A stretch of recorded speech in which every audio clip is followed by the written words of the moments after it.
happy October fall day to you. I want to give you some tips on how to dry your firewood on the homestead and wherever else you're burning wood for heat or for cooking. Now, one of the got a number of ways I do it. One of the easy ways, obviously, if you're cutting your own wood, is to simply cut your wood a year in advance and let it lie somewhere in a pile in the forest and let it season over a summer so that it can dry out, somewhat there. You don't want to cut up your firewood, the year that you cut it, because it's going to be fairly wet. You want to let it sit there for at least a year. So that is kind of the first step in drying it. And then, if you go and cut your own wood, you probably already know that, but if you don't cut your own wood and maybe you want to try it, that is the standard process there. Now, I buy 8-foot lengths, 8 cords of 8-foot length hardwood, all of which I need to cut up, block up, obviously. And this is the pile here. This is a pile that doesn't exist anymore, obviously. And so the other option is, once you cut it up, now you can leave the 8-foot length pile sitting here for a while.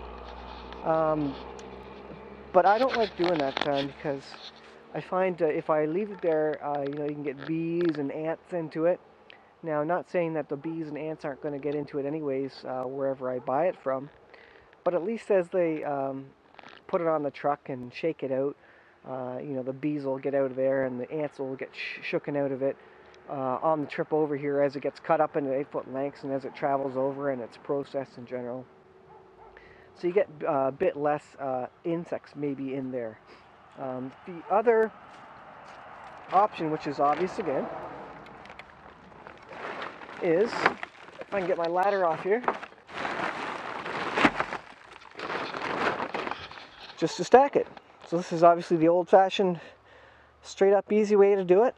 I've got it stacked under there, and if you stack it in early, summer, if you can get it that early, then it has a summer to dry out. And certainly if you keep a tarp over it, that just keeps the rain off it and lets it continue to dry and not get any more wet. So I have a little bit stacked out here, which I could not get into my basement. But this is the other way to get it drying, obviously. And the extra step of that would be to go ahead and split some of this, and then it would dry out a lot quicker as well. Especially some of this stuff, which is fairly wet stuff. There's no splits in it yet. It hasn't had any kind of chance to dry. This as well.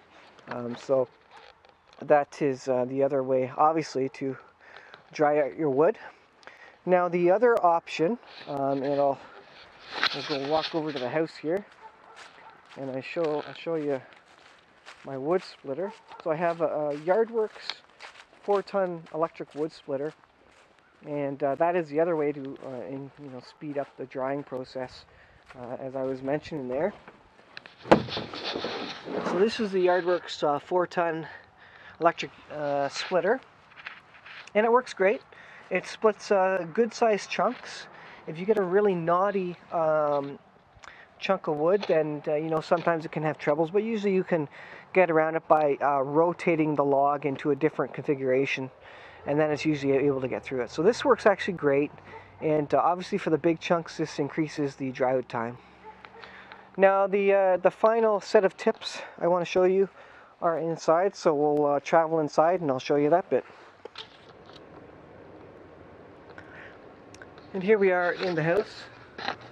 This is the other way to dry your wood.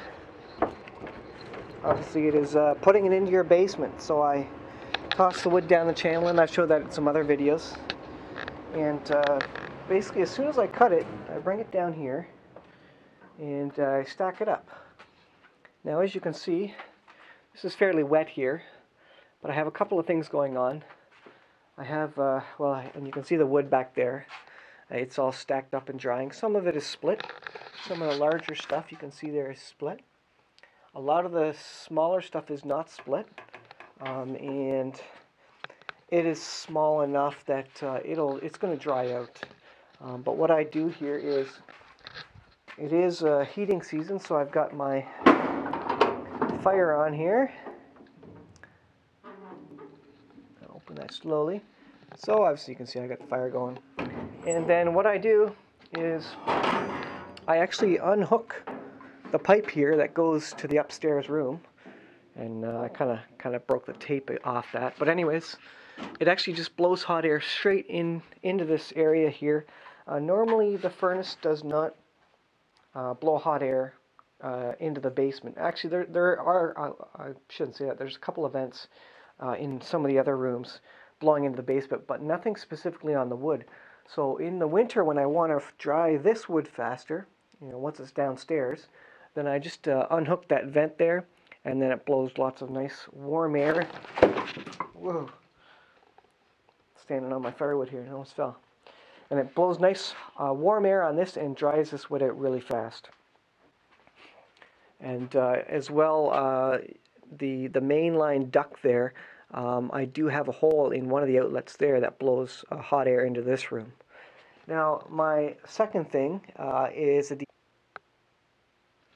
and so this is my dehumidifier. I actually need to empty it. The red light's on there. But I have this thing going kind of full blast right now, just to really make the downstairs air dry. Because as you can see, the doorway there goes to the firewood. And this just helps to really suck the moisture out of that, because I did get it in. It was a little wet when I cut it up. So the second aspect of drying your wood inside is to use your dehumidifier. And you leave it running for a couple of weeks. It's not the end of the world in terms of consumption. It's not a whole lot more on your electricity bill. And if your wood is wet, it makes a lot of sense to spend some electricity and dry it out so that you get maximum heat out of it a little later on when it's cold in wintertime. So that is the second and last item I use inside to dry out my wood. So those were tips on how to dry your wood. Some of it may be obvious. I just want to show you kind of the steps and what I did for what I do on our homestead for drying our firewood for the year. And this year I didn't get it very early. I actually got it very late because there was troubles with the supplier, and I only got it in September, so I didn't have a summer's worth of time to get it cut up and stack it outside or stack it inside. And that's part of the reason for going ahead with the dehumidifier and getting the extra heat of the furnace going and blowing directly on the wood, and that just dries it out. And